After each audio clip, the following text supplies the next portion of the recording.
Always takes a minute to kick in. Well, Zoom is delayed, so but yeah. Setting up our YouTube live. That makes sense. That makes sense. This says podcast on Audible. I don't get it. YouTube's going to take a little getting used to. Yeah, but that's okay. Yep, there we go. We're live. Yeah, I'm notified of it, so it's okay. I'll take your word for it. Oh, there it is. Okay. Yeah. Anyway, so yeah, that's cool. Yeah, a couple minutes late today, but it's okay because someone had to do laundry. I thanked you for doing that. Oh, it's okay. Good morning, Beth. I don't think we're ever going to see the sun again, by the way. I think this is it forever. Forever and ever. Oh, I'm going to give you my sun lamp. Oh, for my vitamin, whatever. Yeah, vitamin D. I don't care. I don't know, D for Darren. So, yeah, so yeah, this will be fun. We'll do this, and we'll jump on Boy Gary's thing, and then we'll morning Gentili, morning Miranda. Hey, what's going on? And then we can morning Barbara, morning David. Watch some football today. Yeah. Hey, Ski. Fully expect Cincinnati to win, but betting on any football-related Ohio things, that's a fool's errand anyway. You know what's amazing? I'm not cheering for the Bills. No, screw the Bills. But the state of Ohio has never won a football championship in NFL. I mean, not NFL, Super Bowl anyway. No, think about it, because it's kind of like hilarious. It's like the cradle of football. You know, the Browns and it just. I just one of those. I don't know. It's funny. They haven't won a World Series in a while either. That's David true. Good morning, Kevin. David just commented on my background today, Claiborne's Boys there. I think it's obviously Don Trioni, who's an amazing artist, but I think this is from Chickamauga. There. Yeah, probably. But yeah, that flag there with the moon on it was the flag that the Union Army they grew to hate that flag. Yeah, that's true. They saw that at Kennesaw Mountain. We're like, well, we're fine. No. Yeah, so we'll see how it goes. We'll do the history thing here in a second. I'm going to get real score predictions. I mean, I say Bengals win. I think it'll be like 28-25. I think the Niners are going to put the friggin' wood to Dallas today. It's going to make that Giant game look like a friggin' nail biter. I'm telling you. San Francisco owes the Cowboys so much history-wise, and vice versa. But I think you're looking at a San Francisco, Kansas City Super Bowl, really, with San Francisco winning. That's my guess. That's what I'm saying. So anyway, I'm going to cheer for the Bengals. Caleb said Bengals all the way. And he also said, yes, that's Chickamauga. Ski said the Browns were champs in the old NFL I'm talking Super Bowl. I'm talking Super Bowl era, yeah. Oh, and Beth asked, are we doing Sundays in the foreseeable future? Usually we like to try and do Saturdays, but we both had something going on yesterday, so we couldn't. But we alternate it. It just depends on what our schedules are. I think next weekend we'll probably do Saturday. Yep. It depends on someone's potential headache Saturday morning. So we have to judge that accordingly and decide in advance the potential for that. Oh my God. It's not a hangover, it's a migraine. Anyway, so good morning, Michael. Cool. So off we go. So that's cool. So we'll have a good time with that. Yeah, I am also not I also think Dallas is going to get completely railed today too. Oh, it's going to be a hammer and nail today. I'm telling you. I thought the Giants would be a little closer immediately, but they are the Giants, and unfortunately, Philly's pretty good. So, all right. So what's going on? What's happening with you? Let's talk some history now. Actually, we do have an announcement to make. Although theoretically, talking the Cowboys is kind of talking history, right? So anyway, I'm sorry. I digress. Maybe fix my stupid can. All right. Sorry. Anyway, yeah. So that's pretty cool. So, what you were saying? So a couple of announcements. We are, and we made this announcement this morning we posted the event on Facebook, and we also posted it on Twitter as well. But we are going to be having an in-person event on February 18th at 1:00 at Fourscore in Gettysburg, because we're going to be there for the weekend. So it's in celebration of our 100th episode, which will probably be on to episode 101 or 102 by then. But it's also President's Day weekend. So we thought, well, why don't we celebrate if people are in the area and come hang out at Fourscore? They've got great beer, great food, all that. So we thought that was the perfect place to do it. Yeah, that'll be cool. So Fourscore is kind of our quasi hangout. So that's what we'll be. So nothing crazy, just we're going to be there. So if we want to hang out, we can. Yeah, we are going to be doing, we are going to be doing like a kind of a virtual, we'll be doing the virtual Facebook, YouTube live stream that morning as well. I thought that's what you wanted to do, but anyway, maybe not. No, that's fine. No, well, we'll have a good time with that. No, that'll be cool. So whoever's in the area, come on by. We'll just, just hang out, and I'm sure we'll get out and to have some shenanigans, talk a little history. Yes. Well, Ski said can't wait to see y'all. Yeah, that'll be awesome. And Beth said she's taking her daughter to Gettysburg next weekend. They're going to go to Frederick and the Medical Museum, which we have not been there yet, but we've heard very good things about it. So you have to let us know how it is, Beth. Yeah, no, Frederick's a great little town. We talk Monocacy a lot here. We talk about some of the restaurants and breweries, Monocacy Brewing, Anchor Bar. There's a lot of cool places at Old Frederick if you walk around. Yeah. But definitely, if you haven't been to Frederick, and it's so close to Gettysburg, it's ridiculously close. Yeah, Monocacy is such, I don't know, that is like it's such a little battlefield, but it is so interesting to go there. The visitor center is small, but it is amazing. They've got that really cool light up mat. They've got that really cool light up map there. Caleb said he wishes he could be there, but he's got newborn baby on the way. But he'll be there in July for the anniversary. Oh wow, that's cool. Yeah, we'll be there in July. We'll definitely do another one of these. So we'll do another one of these, and we do the anniversary weekend. We'll have in town for that. Yeah. And then what else was I gonna say? Train of thought's gone. Talking about another event. That train goes kind of slow though. The train moves, not the station. It does, but that'll be good though.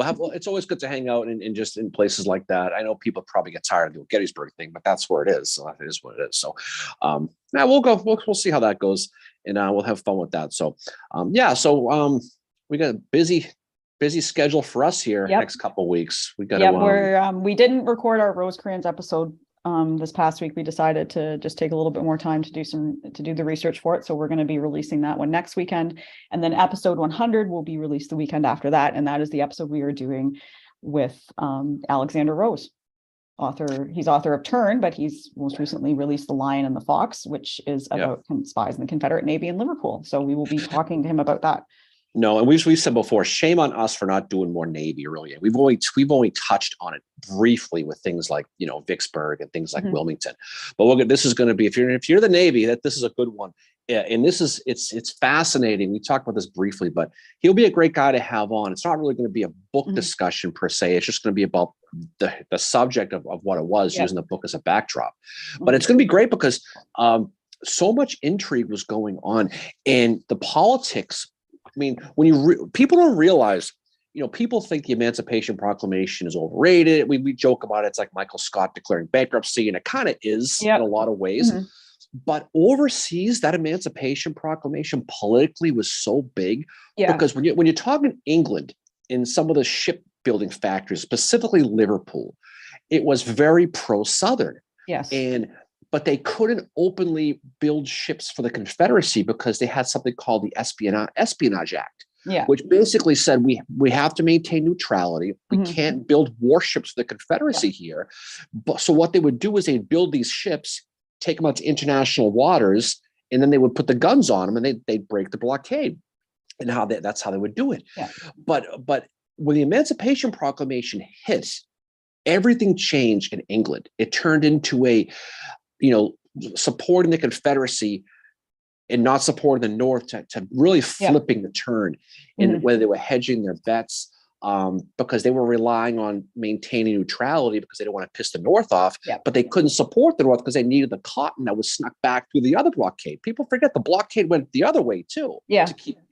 And so the stuff that went on, it's really fascinating and to talk about the politics that went on with those blockade runners, specifically when you had ships like the Alabama were built in England that were designed specifically to attack the Northern merchant ships to get them to basically they wanted to pull those Union warships, which there weren't a lot of them, to start chasing down these raiders who were attacking the merchant ships to create holes in the blockade. It's kind of like an echelon attack with inventory, but with boats. Yeah. You pull in boats to create gaps to run the blockades. And it's fascinating when you talk about it. His book is really, really good at talking about some of the twisting that the mustaches and the cloak and dagger stuff that was going on. There was a lot. Like you and I, and we discussed a lot. We discussed, Canada. Like politically, Canada said they were neutral because, you're going to do whatever Britain does, right? Because we're still, I don't know, I would still say we're a colony at that time. But obviously more Canadians fought for the North, but there were still a few that fought for the South for whatever reason. But, I've been I don't know, somehow I went down a rabbit hole and was reading about Montreal politics or Quebec politics yesterday. And, politically, they are still very much the same, very similar to how they were in the Civil War. Like they were the ones that helped the Confederates out the most. They've been, I think, the only province to vote a few times on leaving. And the last vote in, I think it was 94, was like 49% voted yes to leave and 51 or something voted, no. Not Oh yeah. It was so close, and they're actually due for another one, but it's just, I see the politics there, and that's why the Confederacy that's why they went to Quebec, because it was like a safe spot for them. They couldn't have gone, I don't think they could have gone to somewhere like Ontario or whatever, but Quebec, has not had a great relationship with the federal government. And so I think they probably saw, well, we can help these guys out, we can help the South out. Right. But I mean, politically all over Canada, there was, I think, a little bit of a leaning towards the South for, things like cotton, the ties to Britain, all this other stuff. But once that emancipation came in, that pretty much sealed it. Yeah, and you talk about the evolution, because we went before, the United States went from having a weak navy to the strongest in the world almost overnight, and that's another thing that got England going. But when you look at how they managed it, we're using places like Bermuda and Nassau as kind of drop-offs. And what they would do is, because they couldn't solicit Confederates in England because of neutrality, they would, some of these captains would, it was fascinating how they did it. And where you would get we're putting a crew together to go sail to deliver coffee to Nassau. You want to, because everyone in Liverpool was based on, it was kind of like Gloucester, Mass. It was a fishing town. Yeah. So you'd sign on, and they get on international waters. They'd meet another boat to deliver guns and go, oh, by the way, this is a Confederate boat. You could swear allegiance to the Confederacy and help us on this mission and make money, or we'll drop off at Nassau and you could find your own way back to England. Yeah. And you're like, what the hell? So that's how they got a lot of people. Yeah. And there's a lot of great stories about how the Union spies, specifically a guy named Dudley, would try to sniff out this Confederate. Well, that one guy, was it Bullock that he's trying to find? And he's there Bullock, for like 3 weeks and there's no sign of him anywhere. Bullock is pretty much he's a Union guy, not a Southern guy, who was recruited by the Confederacy to basically put together a Confederate Navy in England. And he's kind of like the ringleader. He's kind of the Tony Soprano of the entire thing. And they can't pin him to it. So Dudley is going to be the Union guy to go kind of sniff him out and blow this whole thing up. And Dudley is always one step behind of Bullock. And it's fascinating when you read this, of how they did this stuff. And it created this Russia America arms race with these ironclads, where now they were racing to outdo each other. In the boats that were getting built was by a company called Laird. It was Laird. It was a top level boat manufacturing company in England, and there was kind of this covert type of, you couldn't see what they were doing, but they were building these state of the art blockade runners, and then they were building this state-of-the-art warships, and Lincoln had to keep up with them, but he also couldn't piss off England for that reason too. And people don't study a lot of this stuff. It's the politics is very, very intriguing. King asks, are you going to talk about the iron ships? So we'll probably do an episode on the ironclads at some point. Caleb mentions that he likes the Ken Burns documentary when the narrator said that the CSA ruled the world waters for one day in regards to the Merrimack. And then the Union retaliated with the Monitor. I find that whole story fascinating too. And this is because of companies like Laird's boat making in England, and how it was, and how all this cotton money was being funneled into England, and so they were using that to really help finance boats. And it's fascinating because this company, this Bullock, created this pyramid scheme.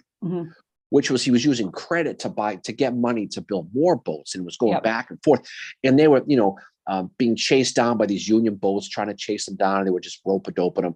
The Confederacy, they talk about how the Confederacy had the best generals. We've talked about this before. Lee, Clayburgh. They had the best Navy guys too. At least not just, I don't mean people on the boats. I mean the people who are working behind the scenes to create this. The Confederacy was always one step ahead.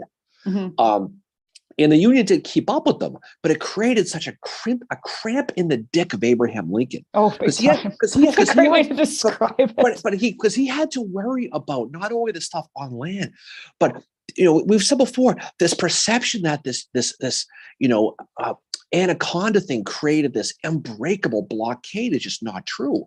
You're talking a couple hundred boats to secure 4,000 miles. Yeah. And now you've got this England company building these basically speedboats that are running right past them. Yeah. And so you had to keep up with that too. And that's why the focus became up on places like Mobile, places like Wilmington, and how important things like Fort Fisher were, because you had to stop. You couldn't stop getting the boats through, but you could stop them getting to the place where they could deliver it. Right. Yeah. But it's fascinating, and Rose is a good dude, so we'll have a lot of fun with that. Oh yeah, that'll be good. Good morning, Lisa. Our friend Lisa's on here. It's awesome. Miranda said she finds it interesting that the blockade runners were celebrated in the South, and Margaret Mitchell actually wrote them into Rhett Butler's activities during the war, and that's how he made money. And then let's see, there's some other. Kevin mentions there's a square named after Farragut. Morning, MJ. Yeah, and not that he gets like Farragut and those guys were great as far as captains go, but they were already there. It was the fact that the Confederacy started with one boat. Yeah, one boat. That's all they had. The SS Minnow, right? With Gilligan and the skipper. That's all they had. But they had one boat, and they created this, I don't want to say armada, but this blockade running force.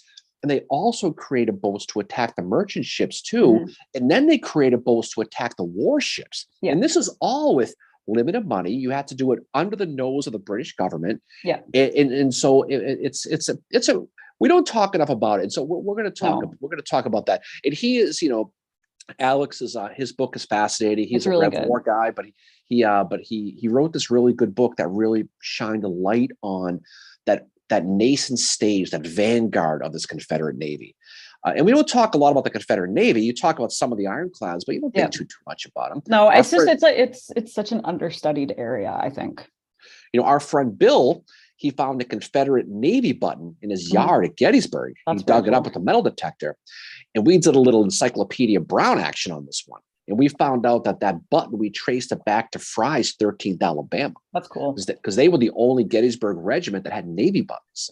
That's really cool. And so that was pretty cool. That was a little bit of a success in hunting, but he still has it. A horse soldier offered him a bunch of money for it. He won't sell it to him. I wouldn't give it to something like that. Yeah. David mentions that the Confederates were buying tugs and throwing a couple cannons on them too.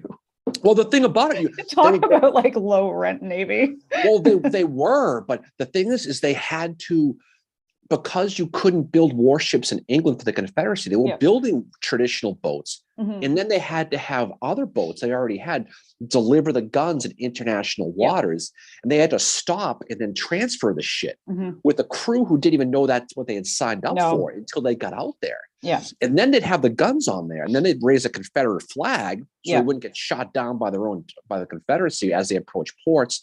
But they built them for speed. They weren't, and so they would run right by them. And the balls it took to be a blockade runner, and you can see why it's looked upon as being sexy, because you're basically pirates. Yeah. Right. Yeah, that's really cool. Oh yeah, I should point out my shirt with George Pickett. Yeah, George Pickett. I've heard of him. Yeah.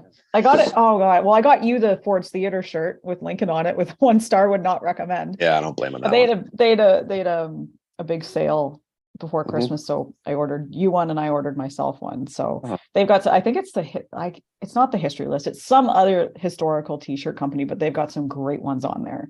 Yeah. And they usually do sales every so often. So had to wear this one today. Yeah. And real quick, I don't know if we mentioned, maybe you did before, but our friend Gary's doing his live right at noon. Yes, Gary Edelman. I think it's in response to he's got he reached like a certain number of followers. Yeah, or something, or it's crazy number. So good for him. He does amazing work with the Civil War. He's going to be doing a Facebook Live at noon today, I think, just to kind of celebrate that. So we're going to be jumping off before that starts, just because we want to jump on and see Gary, help him celebrate that too, which is really awesome. Like, he's got a lot of great videos. He's got a YouTube channel as well too, I think. Yeah. So jump on. We're going to jump on for a little while with that. So good for him. He's a good friend of the podcast. He's a good guy. So we're happy to have him here. So. David mentions it's not Civil War Tees, which also has great shirts as well. Right. This is another one, because they've got other historical shirts too, because some of them I was like, wow, I could wear that and piss off some people. No, that's Yeah, pretty Michael cool. said he hit 50,000 followers. No, and everyone knows Gary. He's a great dude. If Yeah. you've met him, he's obviously knows his stuff. But he's Mhm. also he's somebody who's, a self-learned guy, right? Yeah. Where you can study the stuff, and you can learn this stuff, and you can appreciate the stuff. And not that against the people who get high degrees and stuff, God bless them too. But at the same time, is what's great about this field is you like most people who study this, I find, are self-taught. I Yeah. know I am, right? I I am know, too. I know you are, and I know a lot of people are. And that thirst for knowledge continues, and you keep driving it. And so, Yeah. and for people who support it, I think people are surprised how many people are into this. Oh, yeah. I know a lot. I know a lot of my friends are. It was like, well, why the hell do you, why do you, why? Who cares about the Civil War? Well, you should care about the I Civil know. War, right? Yeah. Because I got asked that today, because I'm started my second semester of my master's program, and we had to work in small groups, and we were introducing each other. And this one, they're all kids to me because I'm like 20 years older than them all. This one kid says to me, he's like, "Why the Civil War? You're Canadian." And I said, I'm like, because I said, it's fascinating. And I said, it definitely affects stuff today. And we were also talking about, banning books as well. And, we were talking about certain books that have been banned. And, we were kind of talking, they were asking me any Civil War books have been banned. I said, not that I know of. I said, and I don't think any of them should be, because they all deserve a place, in telling the story as well. I mean, because if it's almost like if you're self-taught, you're learning the stuff obviously on your own, but you're not biased by certain things. Like I know, when I got my college degree there, I focus on overall American history and political science. Yeah. And you find yourself through osmosis kind of slowly adopting the theories, the philosophy of the professors, the ones you specifically liked. Yeah. Unless you get out there and kind of just are reading stuff on your own, because I read the stuff that was assigned to me because it was so much of it, and that was the end of it. By the time you graduate, you think a certain thing, and then if you stay into it, if you get bitten by that bug, that history bug that so many people do, it creates you to learn more, and you create your own philosophies. And that's what pisses some people off, is the people who get to a certain level who don't want to think that their philosophy could not be 100% right. No. Those are the people sometimes, that gray area, that kind of get their feathers ruffled the wrong way, especially on this wonderful social media, Marian. Oh gosh. Yes. Kevin is joking around about me pissing people off. And then Gentily asked, was the shirt from TR Historical? No, it's not TR Historical. I'm going to have to find out where it was from, because I don't remember. They do sponsor. Yes, they do sponsor. Live, so. Yeah, TR Historical does sponsor this live, as does Abraham Lincoln Bookshop in Chicago. We have those guys jump on. The quality of TR Historical. TR Historical is great quality stuff. Yeah, and Dave Boussier is a good dude. He's from Easton, Pennsylvania, and he lives out there. But yeah, regarding the social media thing, so I read a really great article this week about General Grant scholarship, and in the article, this was the person's opinion, and I do agree with them, said that, one of the problems is that there was, I think it was Waugh, made reference that Grant's memoirs, he's a historian, but that's where, you have to remember, memoirs are not, that's not like history. It is history, but it's also someone's recounting of the event. So it's not the same as like scholarship. You know what I mean? It doesn't discredit Grant, it doesn't bring them down at all. But I think what the person in this article was saying was that too much we rely on what Grant has said and take it for gospel, when there are other stories out there that get forgotten. For instance, with the Battle of Shiloh, often they're going by what Grant and Sherman said, and for some reason Wallace gets left behind and Prentiss. And if you read Grant's account of Shiloh and Sherman's, there's no mention that they got surprised. If you read Soldier Diaries, if you read Wallace, there's mention that they got surprised. Of course, and that's the thing too, is you have a lot of situations too where social media is very divisive too. And it's so funny. We've been accused of being pro-Northern and pro-Southern. Yeah. How I have no Right. idea. Like, we've been told that we don't talk enough about the South, and it's like, well, we've released episodes on Southern generals. We've, I'd like to think that we're pretty balanced in how we approach it. We cover all kinds of aspects of the Civil War. No, we've done episodes on Mosby, Barksdale, John Hunt Morgan, and I think they've been pretty positive overall treating them. Yeah. We just we're look at the fact. We try like it was we look at the facts. And there's also reading between the lines. But yeah, the Mosby episode, we did an episode on General Lee as well. Yeah, no, and Caleb, he's a big supporter of us from deep behind enemy lines. We appreciate that. But if you're going to look, if you're going to tell a story or interpret a story, you're going to have to look at both sides, and you're going to have to talk about things that people don't always like, no matter what the hell side you're on. Well, I think it goes back to like you believe something for so long, and then all of a sudden it's, oh shit, there's another point of view. And that's the thing, is there's always new evidence coming out about the Civil War still. Like you find documents in somebody's attic or whatever, and it changes the narrative of it. I mean, Grant changed his narrative on the Battle of Iuka 3 times. Well, we talked last week about Ellis Spear. His perception of Round Top changed. But when we sit down and record this Rosecrans episode here in a few days, the thing about it with someone like William Stark Rosecrans is when you tell his story from his perspective, yes, there's going to be some negative Grant stuff. That doesn't mean people are bashing Grant. It's just you're talking about the perspective of Rosecrans. Now, look, the reality is no one knows what the hell happened at Iuka. No one knows. And it's somewhere. Grant had a very positive report right after Iuka happened, and towards Rosecrans. And then after October 22nd, after the incident with the Cincinnati Reporter, it changed. And then it changed again. And I mean, I'm pretty certain you and I are both in agreement that probably was Rosecrans that approached the reporter, but it also could have been Ord, or it could have been a soldier as well. There is that theory too. So we'll never 100% know, but most of the evidence points towards it was Rosecrans. But the one thing about Iuka though, is nobody can account for where the hell Grant was for 30 hours. Well, I mean, for real quick, Iuka 101. The attack is you're going to attack Price with Iuka. I mean, with Ord and with Rosecrans. They're going to be separated. Ord's coming from the north. Yeah. Rosecrans is coming from the south. The original plan is Rosecrans is going to basically just kind of hold the road so the Confederates who are escaping get bagged. Ord's going to attack from the north. Yeah. And what's going to happen is they're going to both start out, and Rosecrans is going to be late. The weather's going to hold him back to a point. They're supposed to attack, I think it's 4:00 in the afternoon. It doesn't get there, so now it's going to get delayed until the next morning. Mm-hmm.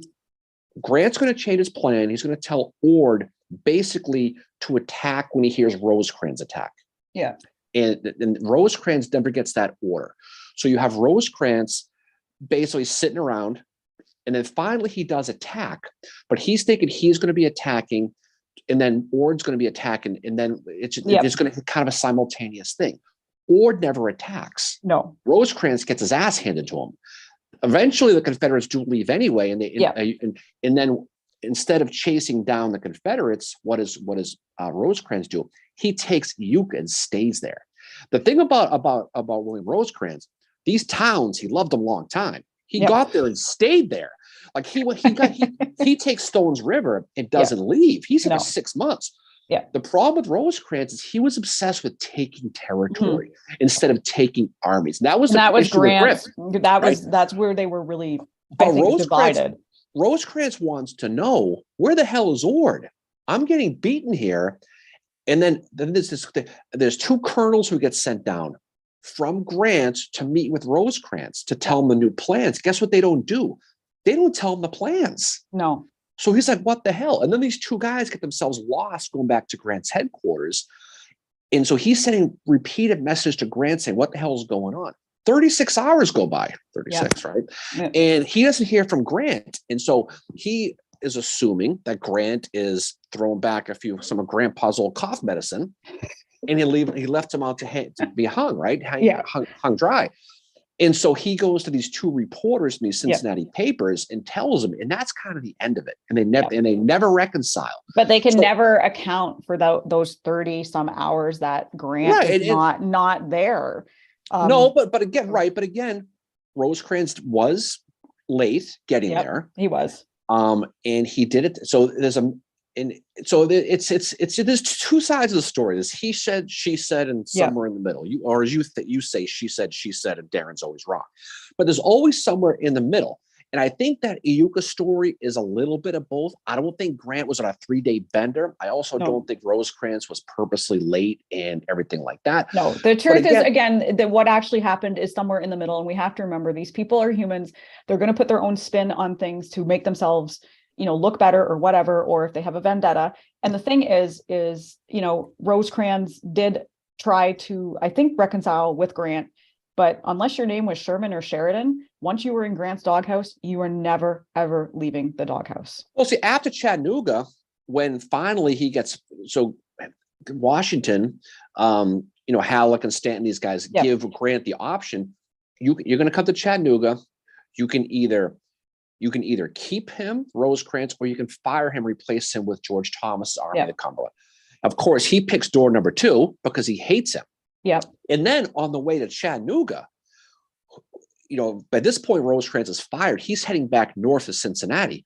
Who does he run into at a train station? Grant, which must have been an awesome conversation. Oh God. And imagine being replaced, your best friend, George Henry Thomas, is the one replacing you.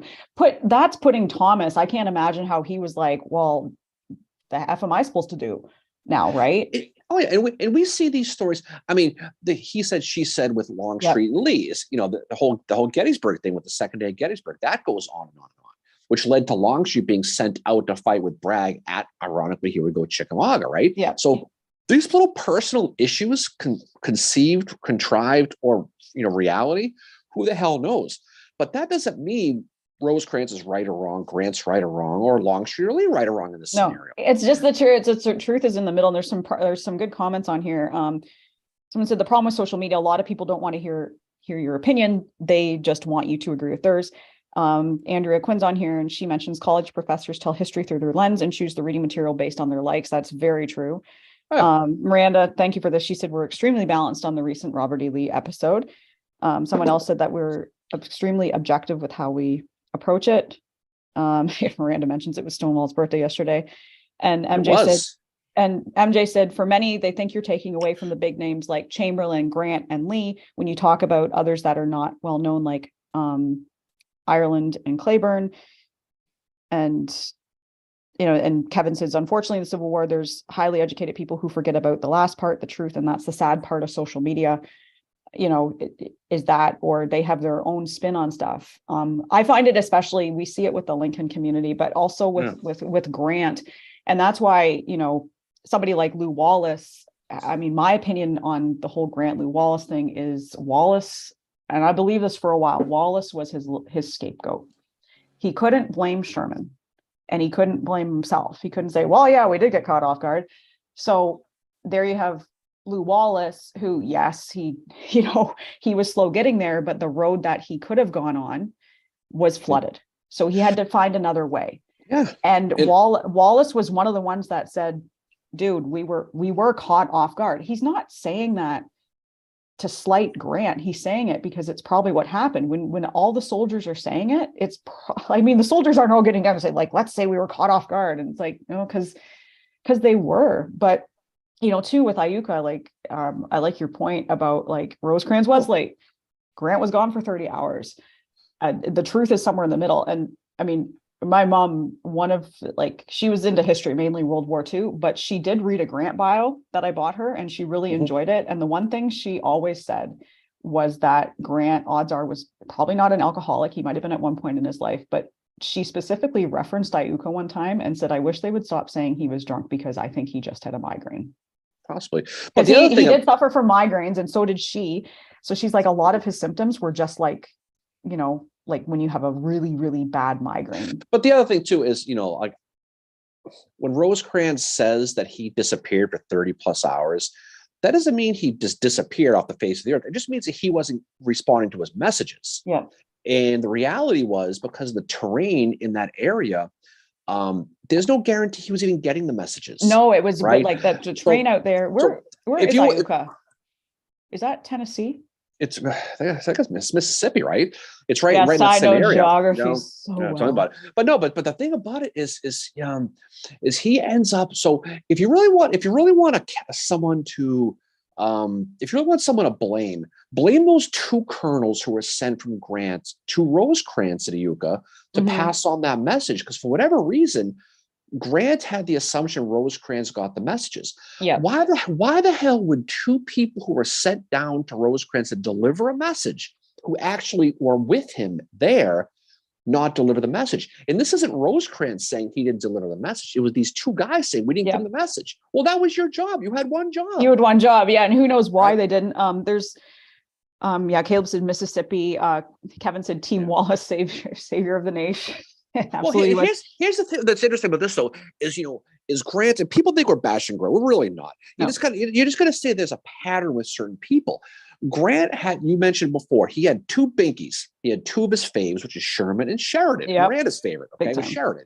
And the thing is he would make sure that he was insulated by his people. Yeah. And when people talk to the Grant people, I mean the Lee Longstreet people, it wasn't Lee bashing Longstreet or bashing Jeb Stuart.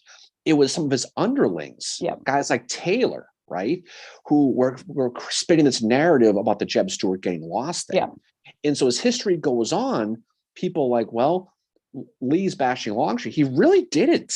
Because first of all, he only lived a couple of years after the war. But most of the Lee Longstreet perspective bashing Lee comes from the people who supported him based on what other people said, right? Yes. And that's the thing is, and the more you read this, if you read John Mosby's memoirs, if you really want a good memoir to read Mosby's memoirs. Yeah, I need to read those. I really do. But he breaks down almost to a T what happened with Jeb Stuart at Gettysburg Campaign, and it's very clear. But it's not what Walter Taylor wrote or reported later. So who are you going to believe? I tend to believe the people who were there. Okay, that's kind of what I would do. Yeah. And but you have to look at what their agenda was too behind it. Like, of course, they're going to protect Lee because they respected him so much. Caleb said that without Monocacy, Lew Wallace would only be remembered for being the scapegoat of Shiloh and Ben-Hur. Kevin does mention that to study what Wallace did in Cincinnati in 62, and I need to look more at that as well. But what Wallace learned in Cincinnati, he applied at Monocacy. And I mean, you want like a really, really good study is what he did. Now they didn't win, but he slowed them down. Even Gordon admitted that to Wallace. He's like, you screwed everything up for us. You slowed us down. And I think like Monocacy is, you have to really understand the battle. That is one you have to go. And I had such an appreciation for what Wallace did. And I also appreciated what Gordon did as well with fording that river and coming up. That is an amazing walk to walk from the river, because you really see how there's no way they could have seen them. No, that's why it's important to walk the ground. And Monocacy is a good one because for the most part, they have a highway that kind of runs through the middle of it, but you can get around that. But if you ford that area, and you go up that hill, you could see exactly what they would have seen because it's pristine. The battlefield is almost exactly the same. It's like Antietam in that regard. And they put trees in certain places to cover certain things, so you can't see. There's like a not a strip mall, kind of like a industrial type complex that's just a little bit off the battlefield, but which is not far away from where sort of 191 was found. By the way, just up that road, But you could look at that and you can appreciate a guy like a Lew Wallace. And he clearly was scapegoated. It wasn't big time. He was, and he, it's funny. Wallace definitely, I think, got the last laugh though, with not only what happened at Monocacy, but with Ben-Hur as well, which is that's been one of my favorite movies since I was a little kid. I love Ben-Hur. I haven't read the book before though, but there is that, that he's got that friend that ends up getting killed in the chariot scene. But that friend was so Lew Wallace, I think, was supposed to be Ben-Hur. That's kind of what it was. And the friend was Grant, and they have a falling out. And obviously Ben-Hur wins the chariot race. But one thing that happened is Lew Wallace and Grant once had a horse race after the Civil War, and Lew Wallace won. And that's why he wrote it in there. But they say that friendship that is in Ben-Hur is based off Wallace and Grant. It's kind of his commentary on it, that they, and Wallace, or, Ben-Hur, if you know the story, gets completely like just screwed over by this one guy. No, I mean, Lew Wallace is a lot of things. I mean, certainly, I've got my own issue with him, the way he handled the whole Surratt trial, the conspiracy trial. He was no oh friend yeah, of, no way. Like he's like any historical figure. He's got bad spots on him too, but when you see the impact that Monocacy has, what he does there and how he's able to wrangle together these troops. And of course he's going to be like, hell yes, I'm going to go do that because I'm tired of sitting in my little house in Baltimore, because I think that's where he was at the time. And Gentili mentions he's going to Monocacy this weekend on his way to Gettysburg. Oh, cool. Say hi to our friend Matt Borders for us. Somebody said hello. They have decent hoodies. Andrea studied. She has a Facebook page about Barlow, which is so good. And I've learned so much about Barlow because of her. He's like Barlow to her is kind of like what Howard is to me. We both enjoy studying them. Who is this Howard you speak of? Andrew says, my poor Barlow is largely only thought of for day one of Gettysburg and his few months with the 11th Corps. There's much more to him than that time period. Absolutely, there is. It's funny how it's funny how people gravitate to specific people, right? And for instance, Charlie Barlow is fantastic. He's a great study. What was that thing we were talking about with when we first met and we started talking? Weren't we talking that Barlow would have been the drug dealer of the 11th Corps? Well, every picture of Barlow, he looks totally stoned. I mean, we used to talk about this stare.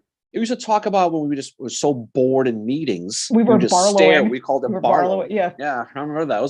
But I love that shirt he wears. He seems like he was quite a character.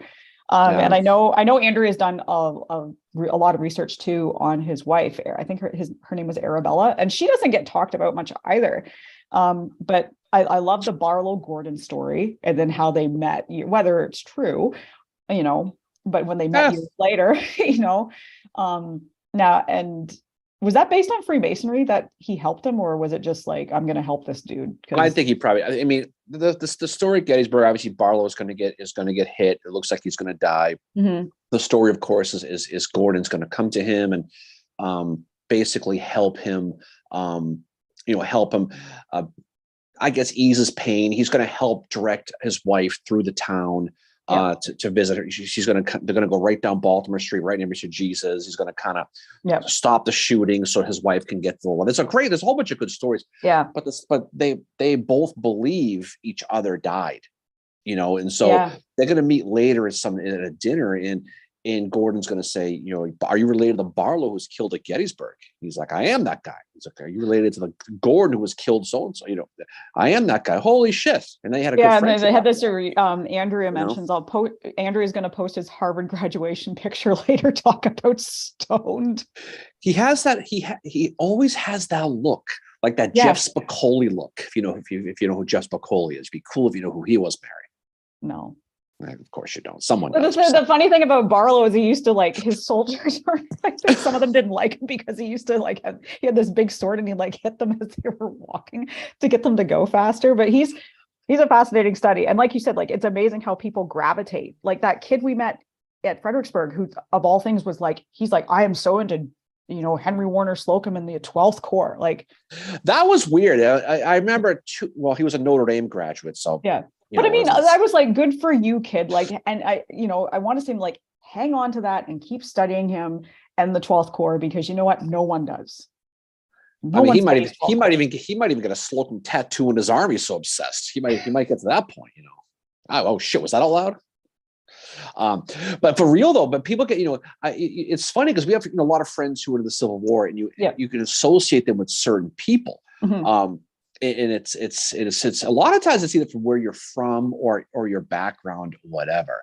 I think for me, the whole thing, I was really into Sherman for a long time, many years, but then I started to kind of like realize, like, he's got a voice, and there was certain, at some point I came to the realization for myself that he's a little like, I mean, he's an amazing guy, but some of it, it's like, dude, a little overrated here with some of this stuff, right? But he's got so many voices in history, so many bios written about him. I mean, I love his memoirs, and the dude had a great sense of humor.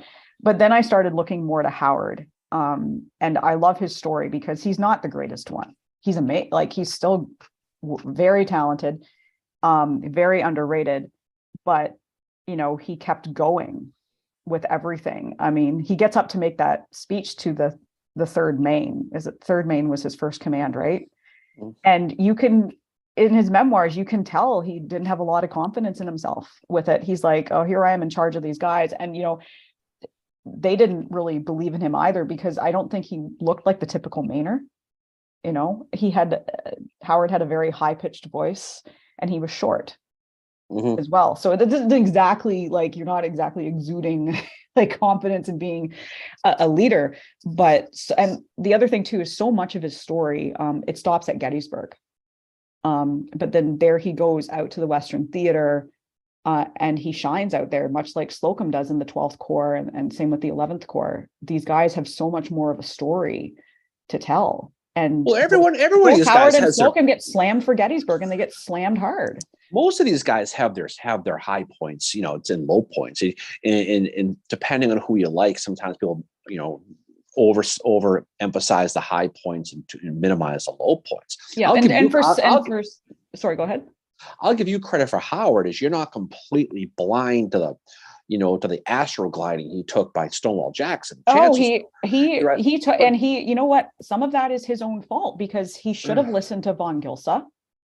Instead, he listens to Sickles, and he totally discredits what von Gilsa is saying. And I mean, the way I see it, it's like von Gilsa's on your front line, and he's telling you, I think they're here.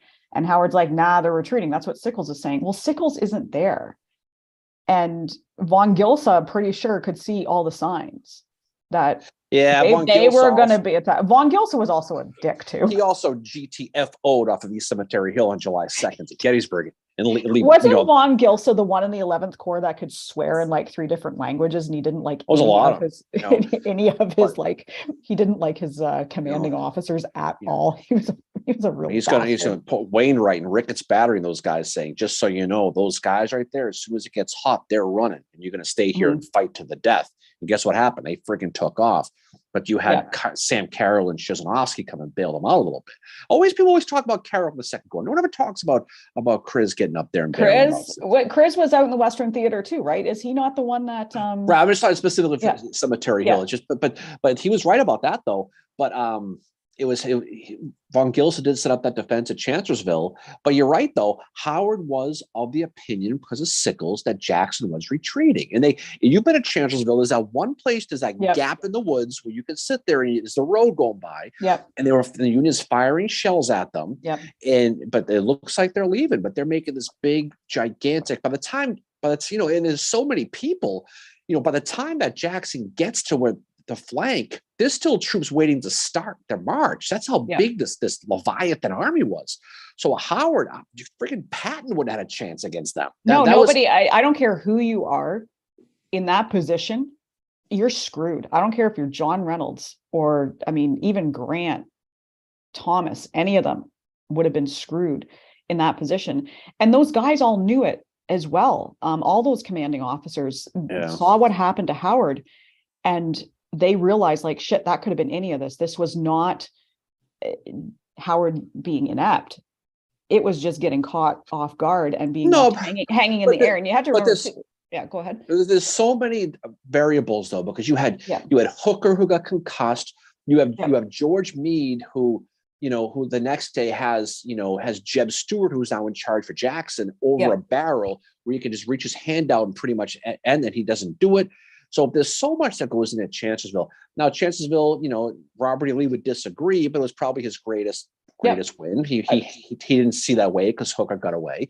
Yeah. But there's so much goes into it. But people always think of the flanking attack, and they always, they blame Howard maybe unnecessarily, because who the hell would have thought they hit them there? Because if you've been to the territory, if you've been at the wilderness in Chancellorsville, that's not exactly a picnic even today to get around it. No, it's like, I mean, and I like Jackson, commend him for what he did with that, and Lee too for dividing his army as well. It's a couple Kevin mentions Howard led an army. He did. He was in command of the Army of the Tennessee. Blackjack didn't like that. In university.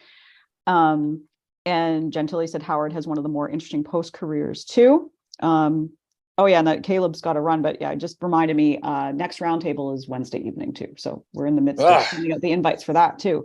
Making me work this week. Yeah. But yeah, Chancellorsville is definitely one of those moments that is not Howard's finest moment in the Civil War at all. But it's what I don't like is that it seems to be his only moment for a lot of people. And again, this goes back to the narrative on the history of it, the scapegoating, the blaming. And there are, Stephen Sears does not like Howard. And I honestly think that's where we get a lot of our opinion is formed on how he writes about Howard, because Howard in his eyes can do no right. It's a really, I love Sears. His books are great, but it's a really unfair.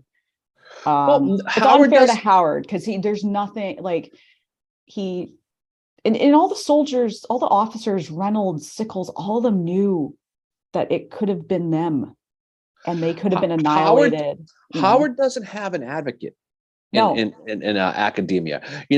Even people like Sickles, are Jim Hessler from Gettysburg is a big supporter of Sickles. Yep. But you know what though, last time we were talking with Jim, he'll admit that Sickles, he's not an apologist or a fan. No, he's not. But there are some, but Howard doesn't have that advocate. He doesn't have that person in his corner. So someday you got to write that book. You could be. I'm going to. I'm going to. There'll be a centerfold in that book. Ew. I can only imagine that. Jesus. Ew. But no, but at Gettysburg, we talked about this with Jim on our episode about Sickles, was that, a lot of people, the opinion is that Sickles had Hazel Grove in his mind, and that's why he moved forward to the Peach Orchard. Odds are it wasn't Hazel Grove. It was what happened to Howard, that he thought, shit, I am not going to have that happen. And it was something they feared. Howard got that letter, and we suspect it was Meade who wrote him the letter saying, you need to leave the 11th Corps because those guys are always going to run. And Howard, talks about that letter, but he doesn't name the person. And that tells me it was somebody he respected highly, didn't want to throw him under the bus. But Howard says, my men deserved a second chance to prove themselves. And he says they did at Gettysburg. But can you imagine if, the only thing people knew Jackson for was Kernstown, or Hancock from Reeves, or, you can go on and on and on. Lee from Gettysburg. And that's the thing is you can focus on the good, the bad, the ugly, but if you focus on just one of them, you come across as being too far. And that's the problem. And there's nothing wrong with that, because what that creates, it creates more books to read and more opinions. Yeah. There are people who are, there are people who we know who are really, really big, say, John Bell Hood fans. Yeah. Okay. Like Joe. And so as long as you can realize that there are foibles that, even the Mona Lisa, she has no eyebrows, right? Yep. That was specific. So to say no one's perfect, but that's how you got to look at it. And I think sometimes you can have that Douglas Sothall Freeman fall in love with your subject book, and you could read his biography on Lee. It's beautifully written. It's a great book, but it's very, very, very pro Lee. And it's okay, that's what you want to do. Or you can read Bone Kemper's book, The Lost Cause book, and you think Robert E. Lee is one step above a friggin' hobo. Yeah. And that's not, I don't care who you are, that's not a fair treatment of anybody, because these guys, no matter what side they are on, are good, bad, ugly, good, bad, ugly. But then the other side of it is this too, right? You can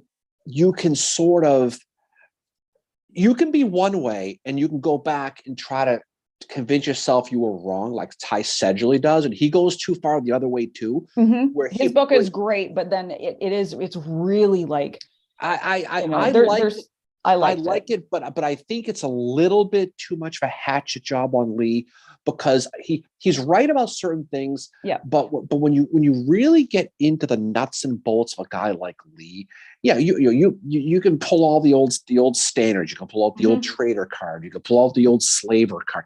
And you know what? that's, I guess by definition, it's true on certain things. But at the same time, it completely throws out the baby out with the bathwater of what leads in post-war with Yeah. reconciliation, when things could have been a lot worse. And so it goes the other way too.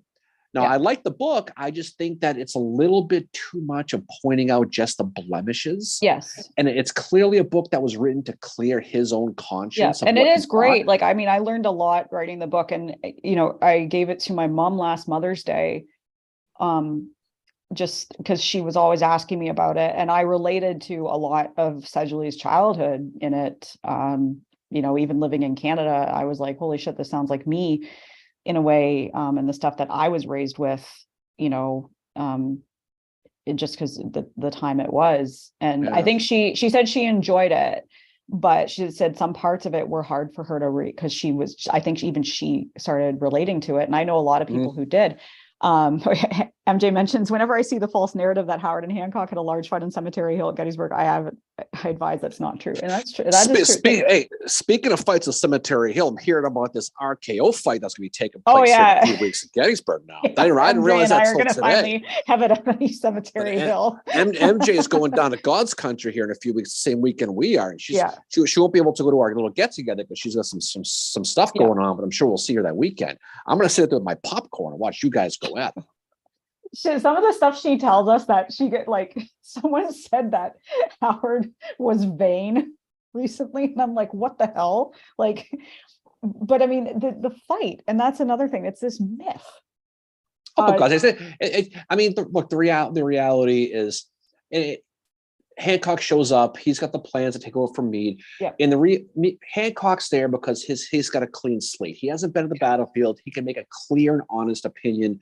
And that's not a slight on Hancock, but that's pretty much what happened. So they had that, I outrank you, but I have orders. Then there's that story about how I'll take this side of the street, you'll take this side of the street, which is probably not true. And the statues are facing away because they hated each other. That's the thing, is the statues. But I mean, the reality is, look, they were both important. I think Hancock was wise enough to know those heights. He positioned Buford down the Emmitsburg Road. He did everything he had to defend that area, especially because Reynolds was killed so soon that they had no idea what the plans were, and Doubleday got passed over and all that stuff that happened. But it's fun talking about. But you can almost tell who. You can almost tell who someone's reading by the stuff they say. Yes. Right. And that's the funny part about, a friend of ours is a ranger down there. We talk all the time about this. And he says you can tell on his tours who these people read by the questions they get and the attitudes they have. Oh, and you can fine tune it to a point when it's just, sometimes it's just kind of funny. But I think, I think in any of these things, it's great that people have their favorites, because I think you have to, because you have to have, and I mean, a lot of them are like, you do become an advocate for them, like Andrea Quinn with Barlow and MJ with Hancock. You do become kind of their advocate, but you do it in a balanced way that you're still recognizing they had bad days. And there was certain things they did that made them kind of like, not the greatest people at times, but you tell their story in a way that, you're telling everything about them. And I think that's what's important. And we know a lot of people who do that, who have become kind of the advocate, for these people, whether they're, on the other side of it, the Confederate I love to study is Pat Claiborne. Because, I think he's becoming more well-known now, but there was a time where, you didn't really hear much about him at all. To me, he's one of the most fascinating people in the Confederate Army. Yeah, no, for many reasons. I think Claiborne's he's pretty much an A-lister on a lot of things. I think we're gonna find someone someday who's a big Schimmelfetting fanboy. We'll have fun with that. Pigman. The Pigman. I shouldn't call him Pigman. The poor guy. Hey, he's the guy. He's the guy who conquered Charleston. So yep. And he died. His story is pretty sad. He died in like 1868 or something. He didn't live long after the Civil War, I don't think. No. Okay. He was one of the revolutionaries too, wasn't he? From 48 Revolutions. I'm not sure the detail of him, but it came from the Schurz school and all that. But Kevin's coming to the city next week. He's coming. He's coming to the land of and he's doing dry January. Yeah, we'll see about that. Kevin, we'll see about that. Yeah, and who day? Yeah, Bengals. We'll see. I think the Bengals are going to win today. I'm so sick of this Buffalo bullshit, to be honest. I'm so tired of it. But anyway, yeah. But yeah, I it's interesting. You can tell who people read and maybe, you might want to say, like, maybe you should check this book out about the subject. It might change your mind or make you see things in a different light. And that's why it's important to read as much as you can about a topic or about a person, because you need to have that full view. You can't just have that narrow-minded view. MJ says I try to include the lesser known names in trivia in my Gettysburg group. I was impressed how many knew who Charles Tilden was last night. Yeah, her trivia is awesome, by the way. If you're not a member of it, MJ is one of the moderators and creators of Gettysburg, These Honored Dead. So I'm sitting there, we were sitting here watching football last night. We're watching your Giants get taken to the woodshed, MJ. And she's doing the trivia, and so she's yelling, "What is this? What is that? What is that?" So it was pretty funny. Some of it I knew, but some of it I wanted confirmation. No, but it was fun. It was a fun dynamic last night doing that. But they were really, really good questions last night. And yeah, it's I appreciate the Tilden question. Tilden was a good question. It's Adele Bart Ames. Bart Ames got some love last night. To see that. That was pretty cool. And so she does her Gettysburg These Honored Dead Facebook page, which is awesome. So definitely check that out.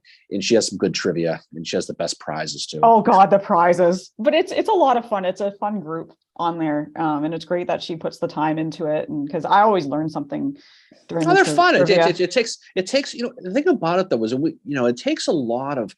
I don't think people appreciate when someone like her or any of these people, the time it takes to put into this. Because believe it or not, people have real lives and real jobs, and they got to go grocery shopping, and they got to all the stuff that normal people have to do. They work.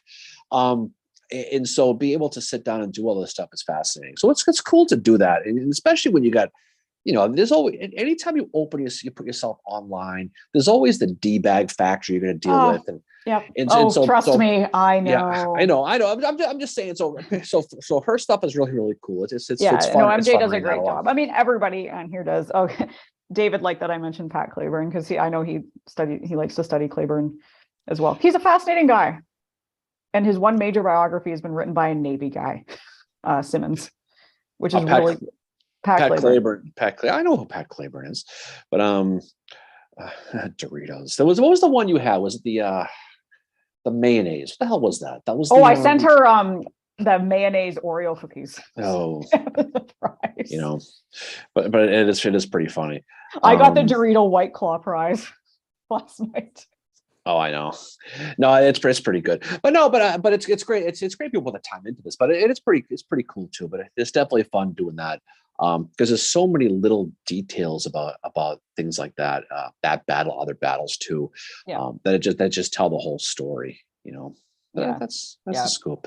And we'll probably be doing a trivia night again sometime soon on our roundtable as well. Not this month, not Wednesday night, but hopefully sometime the next couple of roundtables we'll do some more trivia and give away some book prizes. But yeah, studying these guys, and I mean, the other one I like to study in the Confederate side is John Brown Gordon as well.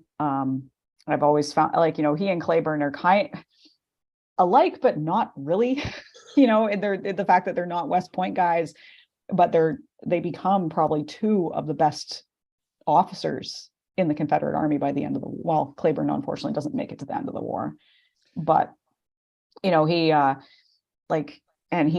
learned from any mistake he made. And I think Gordon was kind of similar. Gordon didn't really have, I think Gordon had a couple bad moments in the Civil War, but he just Antietam wasn't so great, but.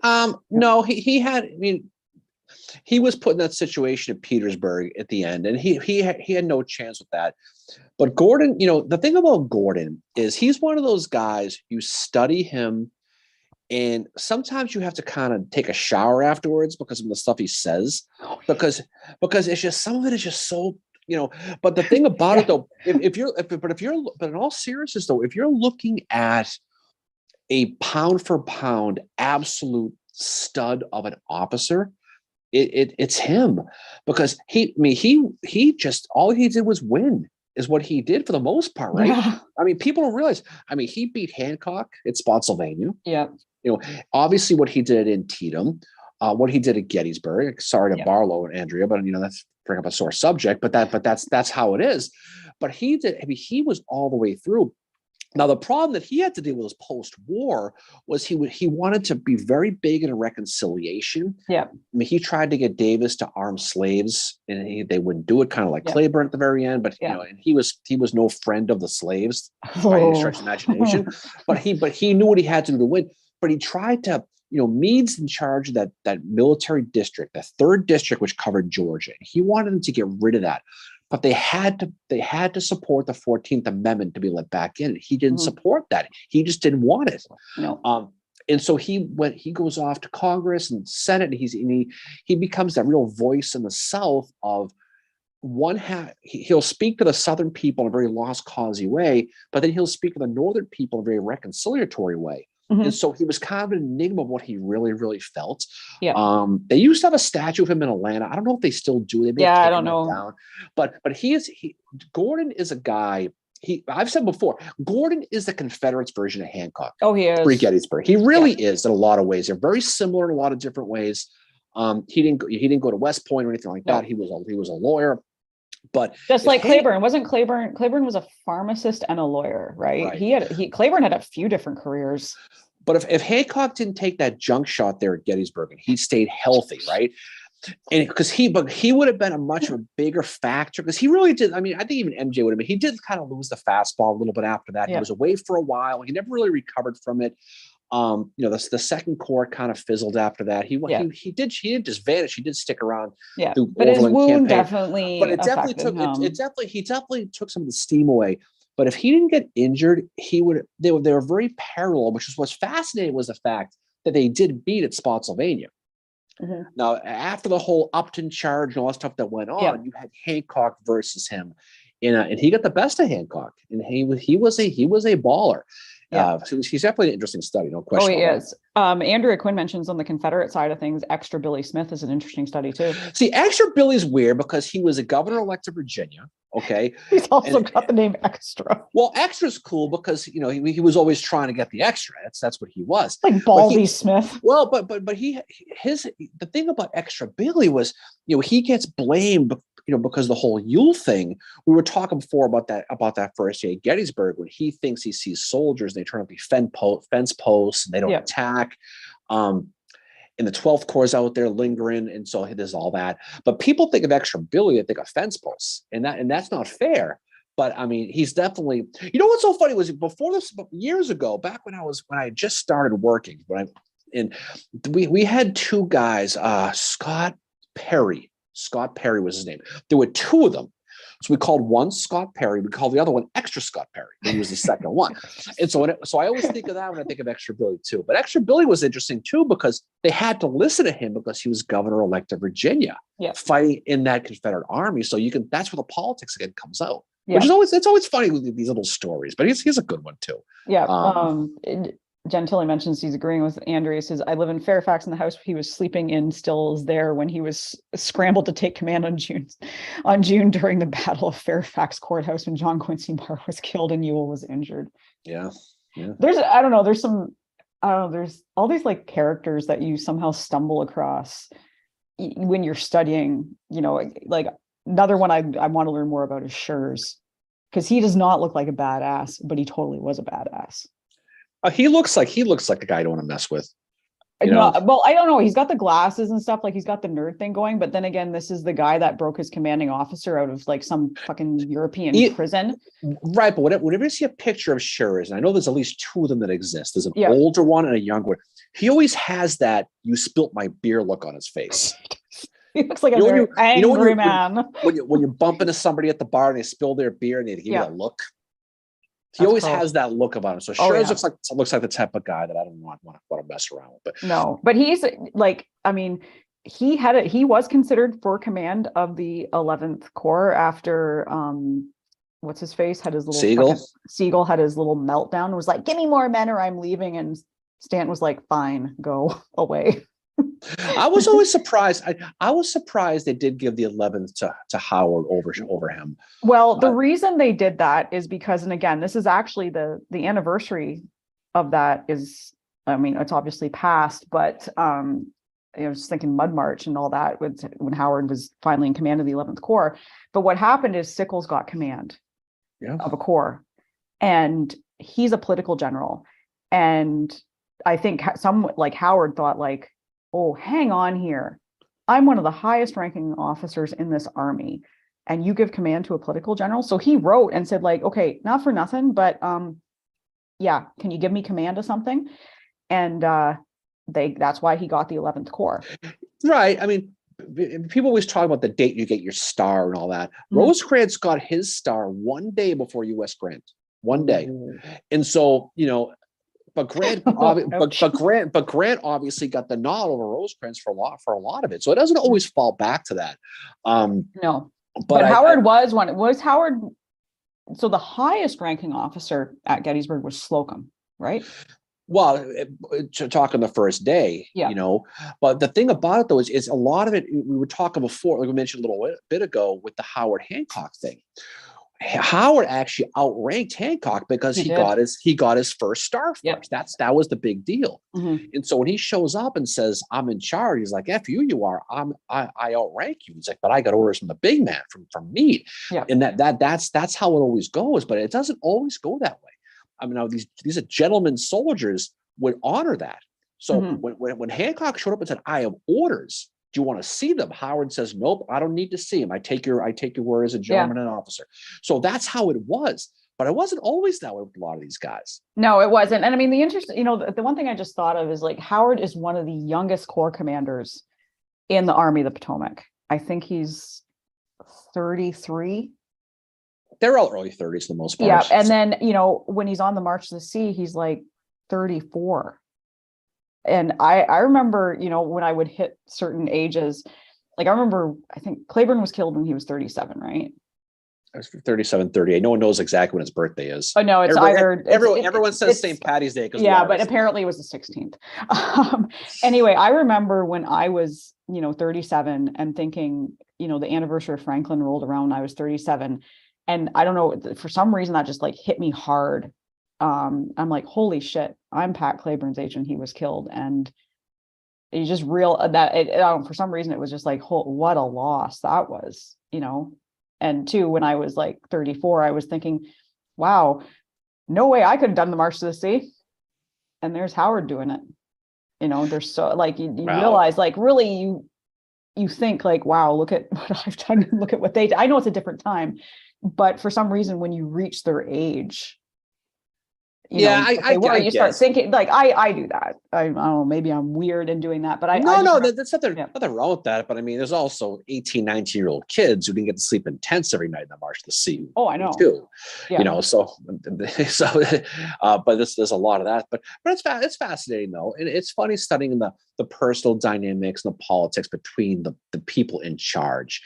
And it's great reading some of the memoirs of the soldiers, the lower guys, talking about this measuring contest between some of these guys, right? Oh, the gossip must have just been I don't know, like it must have just been crazy because my former supervisor once asked me, why do you study the Civil War so much? And I said, well, I actually enjoy studying military history. When I was a classical studies student at U of T, my least favorite courses were the ones about the social aspects.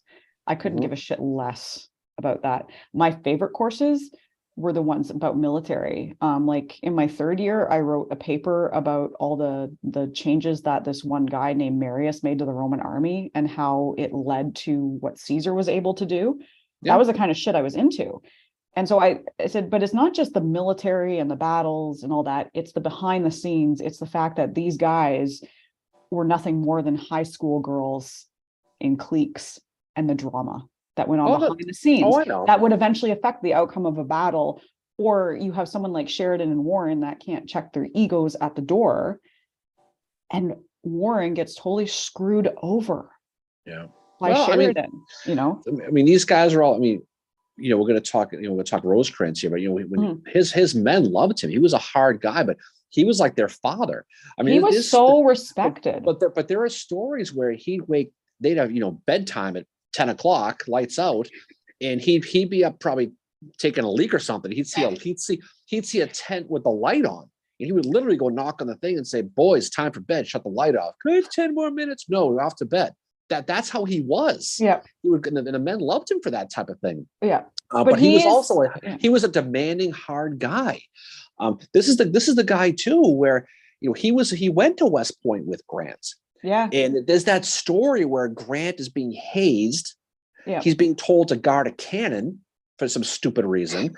And Rosecrans is the officer and is a student officer in charge. He walks by and goes, "What the hell are you doing here? I'm told I gotta guard this cannon. Oh, the men are screwing with you. Just go back to bed." And so there's stories that go way back with a lot of these guys. And so that's why it's kind of a shame the whole thing kind of had that falling out there. Yeah. And I know Rosecrans did try to reconcile, but then he voted for Grant not to get funds and stuff. But this is stuff that, like I said, if you were in Grant's doghouse, unless your name was Sherman or Sheridan, you were never geting out of that doghouse. I know. Like Wallace never did. Rosecrans obviously never did. The other fascinating thing about Rosecrans, too, is he has success early on in the Civil War at Rich Mountain. And McClellan takes credit for that. Unfortunately, he takes credit for the whole Rich Mountain thing, but Rosecrans is one of the reasons we have West Virginia now. He's a very fascinating study. The other thing too is, and I'm sure we'll talk about this in the episode, is the friendship he has with Thomas. I can't imagine how hard that was for Thomas to be like, Rosecrans is like, "Well, I'm fired, and now you're in charge." Yeah, but I've always wondered if he just kept his mouth shut. That's why it's a shame his wife cleared his history cache when he died, and burned all his papers. Well, see, we'll never know if he tried to advocate for Rosecrans or whatever. I gotta think he was pissed that Rosecrans took off to Chattanooga in while he was fighting over there in Snodgrass Hill. And I always wonder if how that must have gone, because Rosecrans didn't come back to the front either. He stayed in the town and let Thomas and that everything's happening, but everything, Hood's attacking, you have the whole Thomas Wood breach, everything's going on there. Yeah, and that is Garfield's fault. That is not. It's Garfield's fault, right? And Garfield is another one. And I mean, I love Garfield. I think he would have been the greatest president had he not been shot. He had so much potential. Garfield throws Rosecrans under the bus, but it was Garfield who wrote that order to Wood. And then Wood can't do anything about it. He's standing there and he's like, "Okay, this is going to really fuck us up if we do this." And the guys were like, "Yeah, you're one step away from being court-martialed." Well, Thomas Wood, the problem with Wood is that he had a mouth on him, right? Big time. And so he would challenge orders and say, "This doesn't make any sense." Mm-hmm. And there was a couple of times earlier in the campaign where he would sit there and I don't think we should do this. This is wrong. Yeah. And so by the time he got to that gap at Chickamauga, he cashed in all his chits. He had to shut his mouth, and his karma.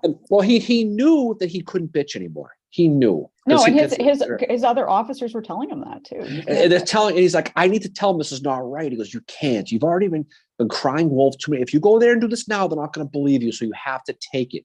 And he did, and he moved. He created that gap for all those soldiers from Hood's guys from Longstreet to break through, and it created with the unraveling of that Union line at Chickamauga. Yeah. But I forgot what the hell I was going with this. But I have to wonder if Thomas. But again, we don't know if he had a specific orders because all that stuff was on the fly. But I have to think it is when he got back to Chattanooga afterwards. If he looked around and said, "You know what I didn't see here? I didn't see Rosecrans.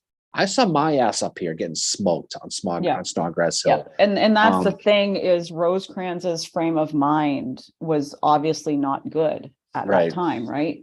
Right. And I went onto the old Google the other day and I Googled Rosecrans PTSD, and I found a thing on Reddit, and it was asking, the question was, "What do you think of Rosecrans?" I have never seen such divided opinions, and it was like rampant. And one person did say, like he definitely had PTSD at Chickamauga, said it was because of what happened to Garash at Stones River, and Rosecrans just finally had his moment right there. And that's what it was. And another person was like, no, Rosecrans just sucks. And it was like amazing to see the division. I fall into the camp that, and I mean, I'm not diagnosing him or whatever, but my opinion is Rosecrans 100% had PTSD at Chickamauga, and that is what happened to him. And well, PTSD didn't even exist at that point. And No. you think about it. Well, it did. They just didn't have a name for it. Well, right. But people assume that the first case of PTSD was Rufus Dawes, the 6th Wisconsin. And a lot of people think that when they study it. But if you study Rufus Dawes, how he was at Bronner's Farm, and what he was by the time the war came to an end, and you look at Rosecrans, where he started, where he ended, you can see the change.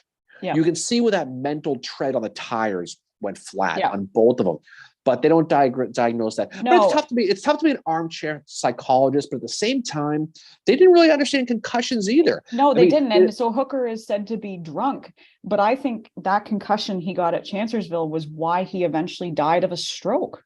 Because that's what happens. He must have got a real conk on that. That must have been quite a knock. It's a piece of fucking cement. Right. Well, I'm just saying, wood or something like that hits you on the head. Like, holy shit. Well, but I guess when you look at this, that one incapacitated him, but not to a point where he had to abdicate his command. No. And we kind of talked a while ago about this. It led to Meade having an opportunity to really push back Stuart, who is now he's in charge of the infantry when Stonewall got taken out. He's put in the role of infantry now, and he has a chance to really get him. And Meade did not like Jeb Stuart at all. So it was a personal thing. So he had the opportunity to really push them back. And there's a what if in history for you, was what if Hooker let him attack when he got on Stuart's flank at Chancellorsville, it was able to drive him back, but he didn't. So it just led to that unraveling of the Union Army at Chancellorsville. You know why Meade's doing that though, right? What? You know why Meade did that. Why he wanted to attack. I don't think Meade realized at that point it was Jeb Stuart. He thought he was going up against Stonewall Jackson, or did he know? I think he did know. I mean, again, this is just armchair quarterback, money quarterback. I think he did know. I think he did. Because I know, I mean, he didn't like Stonewall any better than no. Than him. Oh, well, from Fredericksburg. So I think like the whole Meade thing with wanting to attack was because Meade broke Jackson's lines at Fredericksburg. And he said if he'd head back up, he could have won. And I do side with him on that. I do think that if things hadn't gotten so fucked up with trying to get Reynolds's men, because Gibbon got wounded and he was out and Meade's calling for backup. And the guy's like, I don't answer to you. And Meade lost his mind. Apparently apparently the stuff he said would have moved rocks. But at Chancellorsville, he wants that second chance because he knows his men can do it.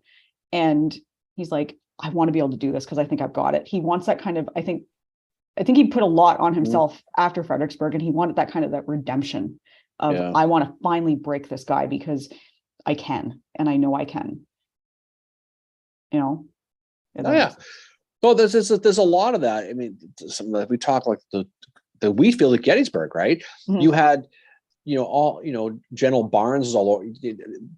People don't attack because I don't take orders from you. This is how it works. And Cross is going to get killed over there by the 5th New Hampshire monument in that area. He's going to get it. So it's going to, because of a lot of this stuff, it's stuff in real time.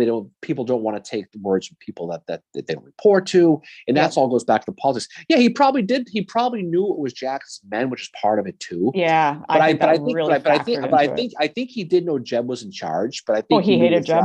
But I think he knew it was probably Jackson's men. Yeah. But no matter how you slice it, he had him over a barrel. He had a chance to really beat him. He was like, this is just like Fredericksburg, and here I am getting dicked over again by not being able to do what I know I can do. MJ mentions that burning letters and papers was a thing back then. Elmira Hancock did it after he passed in 1886, and Pauline Cushman's friend did it after she died in 1893. So much history is lost. Yeah, and I really do think if we had those Thomas papers, we might have a little bit more insight into Rosecrans, because the two of them were said to have been very, very close, very good friends. Again, maybe he was a little bit pissed off at him for the Chattanooga thing, but again, you go back to the whole PTSD thing, that that's why he ran. I mean, all of a sudden you see a sea of blue coming at you and you're like, why are my men coming towards me? And then all of a sudden you see the gray, Yeah. and you like, and it just, that was it for him. He's going on no sleep. Thomas was telling him, Rosecrans got a little bit almost like arrogant after, going into Chickamauga when he starts spreading his army out. And he was right. He was on a heater. He just, I mean, you have soldiery of the brilliant Tullahoma campaign. Yep. You're going up against friggin' Braxton Bragg. Well, then I don't know if you know this, Mary, but he was not exactly, Stonewall Jackson here, right? He has his good moments too, right? But let's see, aging in war is accelerated. You know what's so funny is that's true. And people always talk about Abraham Lincoln, how old he looked. The best person to look at to prove his point, capital art, That's Mike. Okay. Is look at Henry Baxter from Robinson's division at Gettysburg. Okay. He is the oldest early 40 something guy you will ever see. Google his picture, Henry Baxter. And he's in that picture. I think he's 43 when that picture was taken. He looks like he's 60 or 70. Yeah. And that's what war does. It actually does. And so it, what does Sherman say? War is hell. That's why we show so fond. No, it was Lee who said that. What? No, Sherman said war is hell. War is hell, but he goes war. And but it's West, but so we shouldn't grow fond of it. Yeah. But there's a lot of that. But either way, the psychological damage, and so when you're looking at things like PTSD and things like that, I mean, I mean, most of these soldiers. I mean, can you imagine all the undiagnosed shit? I mean, there's high numbers of suicide, alcoholism, all the stuff that happens on the soldier level. Though most of these regiments were towns. You were fighting from people you went to school with. Yep. And you're seeing literally family members and friends killed in front of you. Yeah. I mean, these are robots. These are not trained professionals. These are trained volunteers. We're not talking about, VMI or West Point guys all the way down to the soldier level. So when you say things about PTSD and things like that, I don't think it's an indictment. I also, when we talk about the alcoholism, I mean, God knows, Chamberlain's brother, that's what got him in the end. Well, I mean, you guys like, Ledley and guys like Iverson and guys like that, even Grant or whatever. I mean, you have a cross to bear one way or the other. People deal with it different ways. Oh, they do. Yeah. And they turn to drinking, they turn to, whatever helps them. And some of them, I think, some of them, their faith was what they turned to. They were religious, and some of them became ultra religious. And, I know for like, obviously Howard, his faith was, I think, what helped to get him through a lot of stuff. People like AP Hill and Butterfield looking for love in all the wrong places. That's how they dealt DVD. with it. Well, again, have you going running right for the medicine cabinet with AP Hill? Oh God. But I think like, it's not, and I've voiced my opinion on Rosecrans before and about PTSD. And I had someone tell me he absolutely did not. What proof do you have? I don't. It's my opinion. It's how I'm looking at the situation. If that's not your opinion, that's fine. But to say Rosecrans had PTSD is not, it's not a negative thing, because it happens to so many. But I think the thing about him was, after he probably did, but after the war, he got into railroads and got into the usual like things. A lot of them, right? But he got into politics, and he made he actually made it pretty far as political. The issue with him, and look, the Grant people don't like him. Late in his life, he stood in the way of getting him his pension, and that's a big deal for a lot of people. Oh yeah, it is.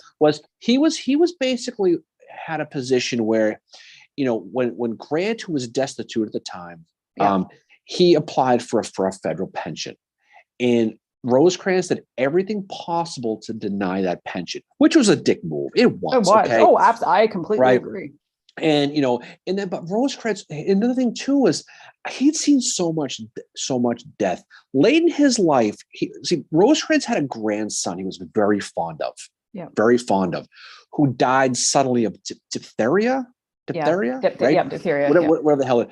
That's like, I think that's whooping cough, isn't it? Whatever it was. But his grandson died. His grandson died, And it would, I guess that put him into a really dark, miserable place psychologically. Mhm. And within not long after that, Rosecrans himself died out in Los Angeles. And they think that he just died of a broken heart. And I think that he had seen so much that of the death that he was carrying. And I think that's probably more of a case that he probably was carrying that, but Yep. there's no way to indict it. No, I mean, but I it's don't not need a to- slight but- on his character. No, but I don't need to see the wind to know it's windy either. Yeah, Right? exactly. And so sometimes you got to fill in the gaps. But I think it's a sad case that these guys carried a lot of burdens with Yep. them, on all of them. And I just don't mean the big name people. I just mean the lower name people. Yeah. Oh, Because- they did. I mean, there's a reason why these people deserted and took Yeah. What off. was like, I mean, the conditions are horrible. And, like, I think, and everybody had their own way of dealing with it. And I think, obviously Howard sees a lot of death in the Civil War. He's at Pickett's Mills, which is Ambrose Bierce wrote a book about that, an account, Pickett's Mill was absolute slaughter. That was where Claiborne got them like really badly. Yeah. But after the war, Howard, the one thing that he did is, there was a lot of destitute soldiers, and a lot of them, like you said, they turned to the bottle. There's one story where Howard found this drunk soldier. He's a veteran of the Civil War.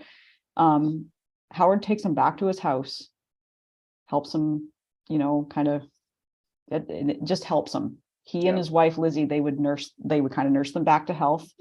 And yes, they did the religion thing with them, but they helped them out. And Howard didn't have a lot of money, but he was willing to help them out and all that. And I think because he'd seen so much of what they'd been through, Right. but he helped them get back on their feet, find work, whatever. And just to do that is, as an officer, you've seen the same shit they have, but somehow you're still helping them out. And same with Sherman. His men, that had been on the march, if they ran into tough times, they would find him and they would go knock on his door, and he always helped them. He always gave them money. And I think that was, in some ways, that's their own way of coping, because they realized that these were the men that fought. They gave the orders and the men followed them. The site we were talking about Robert E. Lee a few weeks ago. We did the episode there on Lee. Yeah. Is it really talked a lot about the psychological impact at the time of some of these old soldiers visiting Lee, and in that feeling of woe and misery and nothing to live and fight for. Look at Edmund Ruffin, put a gun in his mouth at the end of the war. Yeah. He would live under Northern rule. I mean, I think that's probably the extreme, realistically, but that's the mindset at the time. If you read Mary Chestnut's diary when the war ends, I mean, it's like not everything's gone. They did lose the war, obviously. Yeah, they did, but they made it sound like the carpetbaggers and the military districts was going to be there forever. But that's how they thought. I mean, that's how they saw it. I mean, why? I mean, you're know? living through it. Of course, you're going to think the worst case scenario. Oh, Andrea said that Frank's college picture is up on her Barlow page, called Andrea Quinn, historian and writer Francis C. Barlow, Beyond the Boy General. So everybody check that out. Mike asked, did they have a term for PTSD back then, like shell shock? The first time I ever heard of the phrase shell shock was talking about World War I. Yeah. Right. And it's more that phrase is morphed over and over and over again. But it's the same thing. Battle fatigue is the other battle one. Fatigue, PTSD, shell shock. There's a handful of them. But I thought that Rufus Dawes was the first diagnosed case that they realized there was something to it. Yeah. Now he was a colonel in his, he was also the father of a guy who would be vice president. He was a great grandson of Rufus Dawes, who rode with Paul Revere around this neck of the woods here. Yeah. So he was somebody who was known. So for every Rufus Dawes, there's thousands of Rufus Dawes who didn't have it. So, but it's an interesting case. It just goes to show how far medicine has come in such a short amount of time. Because they also did, like we said, they didn't know concussions either. They had no idea what those things were. So who the hell knows, right? And that's what I think. Like I said, I think that's what killed Hooker in the end. We know for sure he had a concussion after Chancellorsville or at the battle, right? But we don't know how many he had prior to that, how many he might have had after that. Well, how many people were accused of being drunk who probably could have been concussed? Yeah, I mean, probably a ton of them. Now there's a few people. They saw Iverson drinking, over at the Forney farm at Gettysburg.